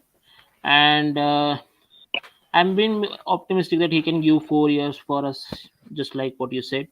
And yes, so just by was with the writer's comments that the the weight should be given, is all the responsibilities should be given to the younger generation, and they have the players who are capable, to take the responsibility. You say Upamecano, you say Kunde, there are a lot of names in that list, and it's the right time to give that responsibility. And I would really appreciate his decision, and happy retirement from international career. Like Abhijit Bhai said, happy retirement to Varane, or as they say in French, au revoir. Guys, Yeah, I have a question. Do you feel somehow disappointed that uh, he still had the temper to lead France, to captain France, the opportunity to captain France into one of the tournaments? I think he deserved that for the run he has had with France. in a side which had Lloris, who has been the perpetual captain for the last 3 or 4 major tournaments. If you count the 2014 World Cup, the 16 But Euros, he has retired, na? He's he retired. retired just before Lloris. Lloris just retired before Varane. Uh, Yes. so, so, but still, there were 4 major tournaments in the space, and Luis was the consistent captain for all 4 tournaments. In spite of the fact that Varane does have the leadership gene in him, and he is that leader of the back line, so as to speak. Uh, the fact that the French football does believe in continuity and stability. Uh, I certainly was not surprised to see him not lead, but maybe a door had opened after Lloris retired, which is Yes. why I That believe that he could have led the side in the 24 Euros. That is what I felt, but I think at the end, Varane knows best. He knows his body best. He knows his ability best, and he must have taken this decision thinking about everything and giving it a good thought. Because for the kind of individual Varane is, if he thinks he's done everything there has to be done as far as the footballing aspect is concerned for France, I think he's done it. So I don't see any wrong in his decision. Although I do feel that he could have played one more tournament. He at least had that quality in him. And with a Euro 24, which is as open as they get, uh, there is very little to separate all these international sides. So I would have certainly felt that could have been his time, but then unfortunately not to be. Uh, we have Paritosh Bhai on the stream. Paritosh Bhai, we're just talking about Varane, so the same question goes to you. Do you think Varane's decision to retire from the international football scene, is this a blessing to United? A, or do you think that he had one more tournament in him? You're on mute. Sorry. I think he had one more tournament in him. Although it's a big positive for United because this is looking like he'll be focusing on his club career, and he has taken the decision considering the fact that he has been a player who has been fragile in the sense that he has always had some kind of niggle or something consistently here and there in the season. So I think for him to have a better career for his club, and he sees United going somewhere with Eric Ten Hag at the helm, with the things shaping up. I think that is one factor. Another factor for which I believe he took his retirement is that there is huge political uh, scenario being played out in the French football corporation, because I believe Benzema also announced his retirement because he was not considered for the World Cup, even though he was available for the final, and he was sent back earlier. He was told that he's injured. Something or the other happened, and it's looking very shady at the moment, especially at France. So the way Lloris has retired, the way Varane has retired, the way Benzema has retired, things are not looking good for France and French Lloris has football. retired. Yes, he Yes, did I after think the World Lloris Cup, is. sir. He was the first one out of all of them to announce his retirement. So it Oh, was I it was didn't know that. Lloris, Lloris, then Benzema. Benzema, and now Varane. So No, Varane. And three key players. I think what I am thinking, it's a political scandal which will be further uh, if we are to see the future, there will be a huge political scandal uncovered because something or the other is wrong with players retiring and the kind of statements that are coming out. I'm not exactly sure what, I'm not exactly sure how, but there is something is shady, and I think anybody who follows a little bit of football can see this. We had signs on the whole FIFA thing when it was unfurling, uh, There is and also an when that allegation happened, on French president who was yeah, managing yeah, now. Yes, on yeah. the whole body. All the allegations have been done. I think they are framing, and there is a inquiry. Everything has been framed on him, and So the inquiry is going I'm on. not quite sure that everything is clean and tidy. So that is my take on it. I do believe that he had one more tournament, but considering everything, he decided that it's best that he stays away at least for a while.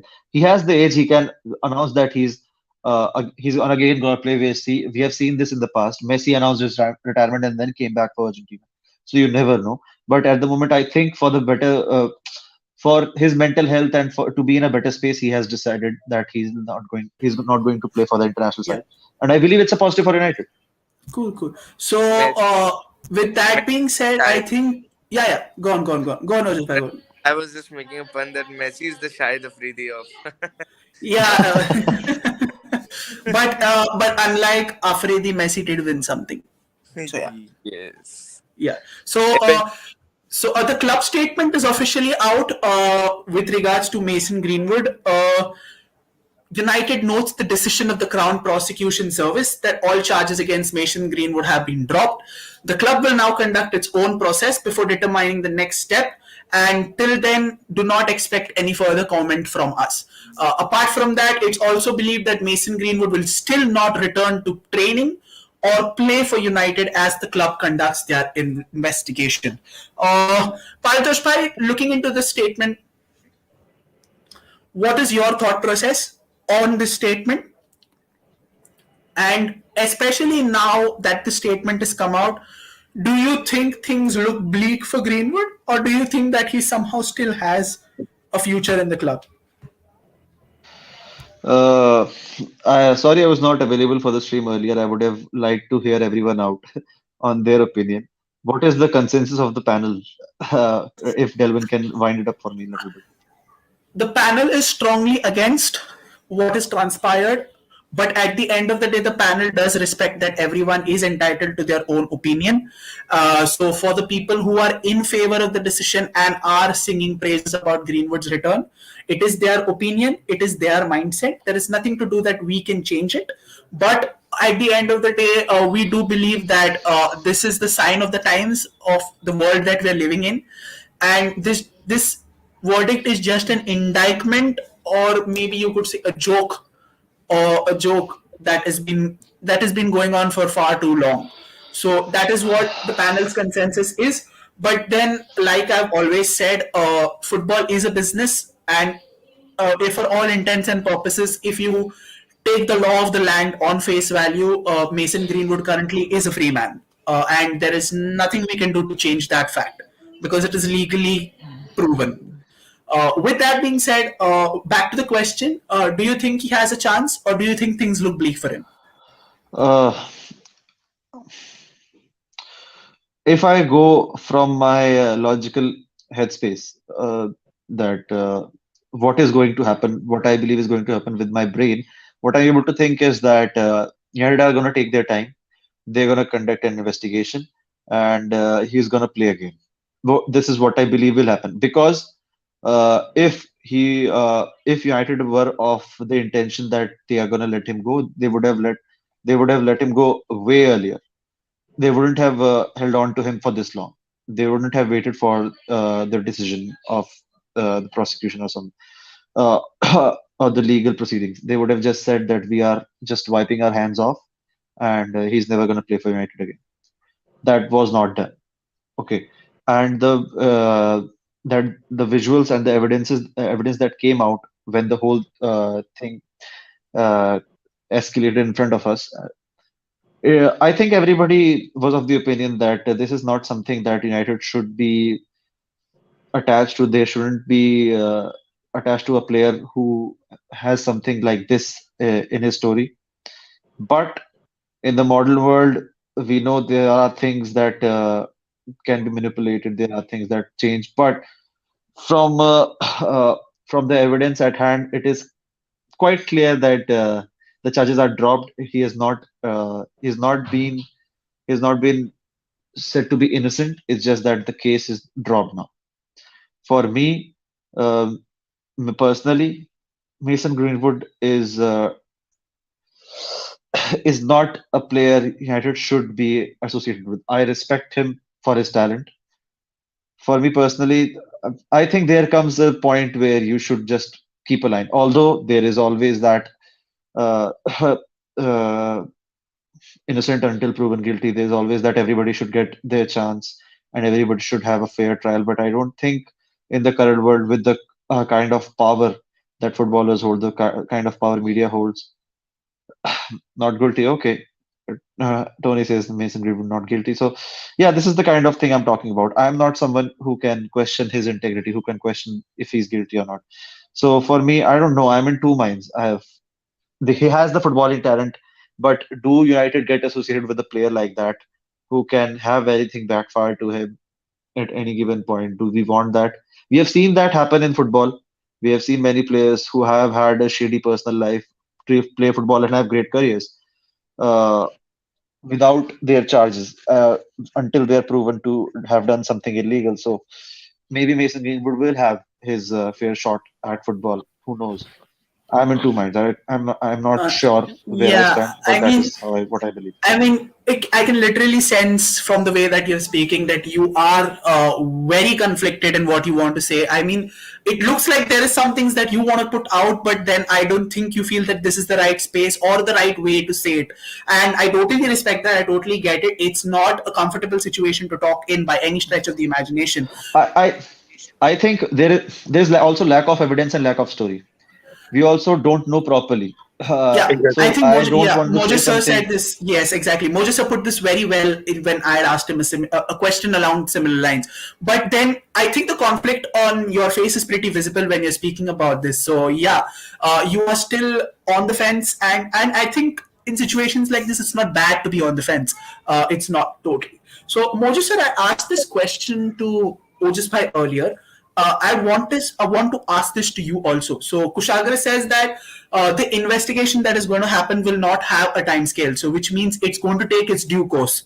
And in that period, Greenwood, the arrangement with Greenwood will be the way that it was while he was suspended.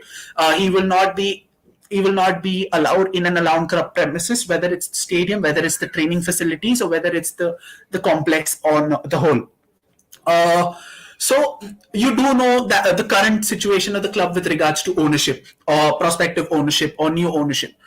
Say that if a prospective new owner does come in, and then you see that this incident in itself is a PR shitstorm of biblical proportions if things are not handled properly, even now.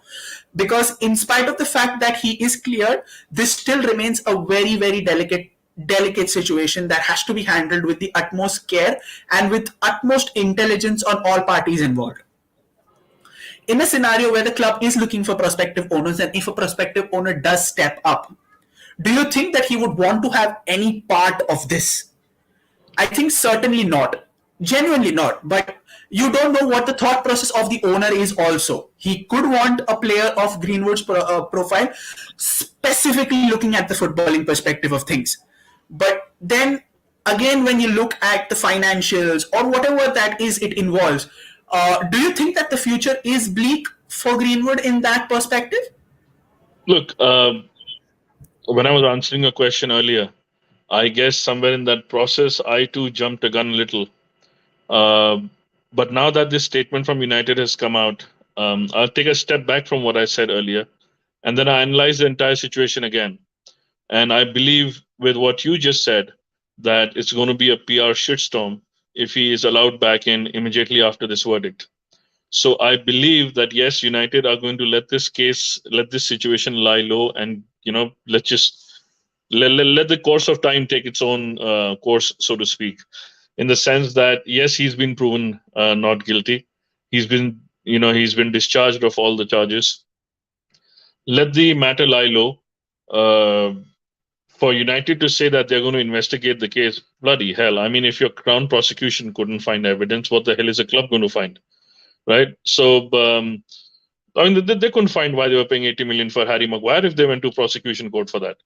But having said that, you know, I think they will let this matter lie low because look, if Mason Greenwood was to be seen at Carrington tomorrow morning, you're absolutely right, Delvin. It's going to be a PR shitstorm. You don't want that now. You just got rid of Ronaldo, so you don't want another shit coming your way.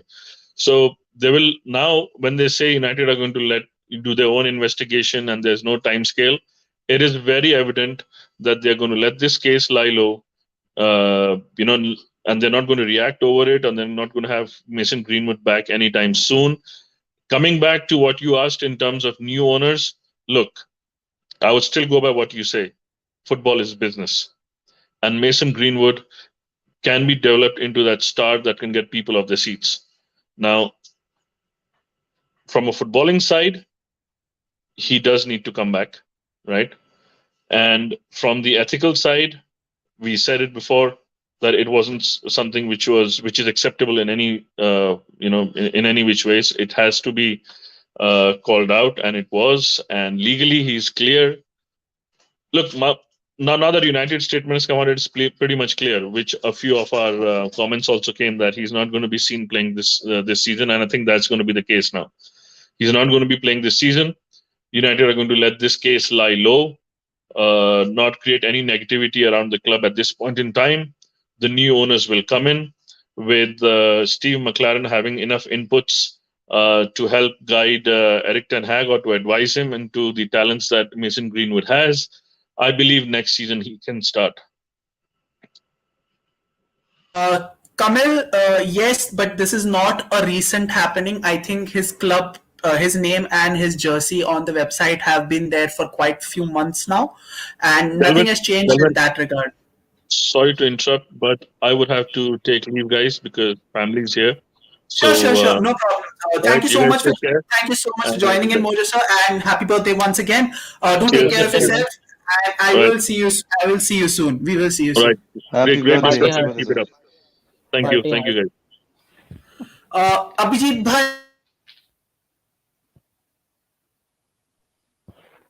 Darun, I think you Sorry. missed. Abhijit bhai, same question to you, and after this we will close out our stream. Do you think that this is the right step taken by United as far as the investigation side of things is concerned, and with United letting the lay low and let the overall procedure take due course until they come out with a verdict by themselves? Do you think this is the right step? And if this step is the right one, my question will circulate to the original question that I said. Do things look bleak for Greenwood on this? Okay. Now, what the news came in, that is the process. It is the initial part of the process. They have given the statement, and they have started the process. Actually, all the documents, all the charges, whatever what can affect and what everything, mentally, physically, ethically, everything, perspective of Greenwood case will be analyzed. And if there is something that it can hamper United perspectives, their visions, everything, then then you can say he has a small little future of for United. But if it doesn't, these all are false, and this is just imagination, or anything, bluff, you would say, then he has, it's as Mojo sir said, and you also said that it's a football business. And we can, as a fan, I would expect that, as a he has the capability, he can contribute, and why should I expect everything negative? Because all the positive, in last 6 months, I have seeing everything positive. So why should I expect any negative things? Okay, there were some setbacks, so in the season, but they have we have passed it, and we have come so much front, and we are on the verge of achieving some silverwares, everything. So I don't I don't expect him to play, but this is the initial part of a process. Even if if you think that, see, Sancho was out for 3 months, he didn't play the football at the highest level, but he has now back in the training and back at the game. Now if he does underperform, then media is going to take him a hell, and he will be shitting everything on Ten Hag, what are you doing in Netherlands, everything. So every the performance speaks. What Rashford has done, to silence the critics. We were discussing, while that Rashford, what so much bizarre things were said about Rashford, but now he has silenced the critics. Now, same way Sancho has gained his chances, and he has to silence the critics. The same way the Greenwood saga. If he keep the low, when he's totally prepared, give him a chance, he will silence his critics. Everyone needs a fair chance. Okay, you all talk about that, but think of a positive, because the environment in Manchester United is changing, and we, as a fan of Manchester United, I expect a positive only. All right. So it has been a very, very poignant stream, so as to say. A lot of strong statements, a lot of strong opinions, a lot of very eye-opening revelations, or maybe epiphanies, that you could say. It has been a very poignant stream by that.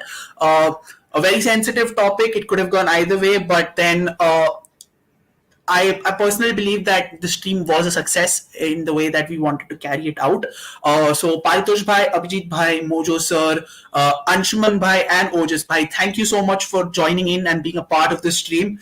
A very, very symbolic stream of what the club represents, not only as far as related to success on the field, but also with the high standing that we consider to have ourselves as fans outside the pitch as well. At the end of the day, these topics are what brings fans together. These topics are what makes us have a much more meaningful understanding of things, not just as fans in that particular moment, but also as human beings. So a lot to learn from. Once again, thank you so much, Pashtoor Bhai and Abhijit Bhai, and also to the rest of you guys for dropping in the stream. Thank you to everyone in the chat as well for letting your feelings know about this situation. Yes, it is a very difficult situation, but thank you so much for your interaction. Made the stream much more better, made the stream much more informative and descriptive as well. Like I said at the start of the stream, do like and subscribe to our channel. This is just one of the many topics that we will be talking out on a regular basis. We are rolling out content almost on a regular basis, on a day-to-day basis, and we would love for you to come in large numbers to be a part of this family. We are 1,400 400 members strong. We would want this family to keep growing, keep expanding as the days go by, and for that we will need your support. We will need your love. So keep showing it to us, and it motivates motivates us. It only motivates us to get better and better every single day. We are also active on all of our socials. We are active on Instagram. We are active on Twitter. Do give us a like and follow there. We are pretty active there as well. I say this on every stream. Today is not an exception. That every day is match day on our official WhatsApp group. So we would want you to join us there and be a part of our extending family, our ever-growing family there as well. Apart from that, there is also a website which you can be part of to get an immersive fan experience. You can go ahead and check out a lot of stuff that you can do. There are a lot of quiz competitions, a lot of predictor competitions, also FPL competitions for all those who are interested in the Fantasy Premier League game, which goes on throughout the Premier League season. A lot of prizes to be won there as well. So do go out and check our website. With that being said, this is Delvin, your host, along with Paritosh Bhai and Abhijit Bhai, wishing a warm goodbye to everyone. Thank you once again for joining. Do take care of yourselves. Be safe, be healthy, and we will see you soon with a new stream, with a new topic, and hopefully, one thing that remains constant is our love for the club, our support for the club, and the happiness that we share whenever our club is on an upward spiral. So, with that being said, this is goodbye, and until next time, this is Delvin and MUSC Red Devils NCR. Good night, take care, and see you soon. Glory, glory, man and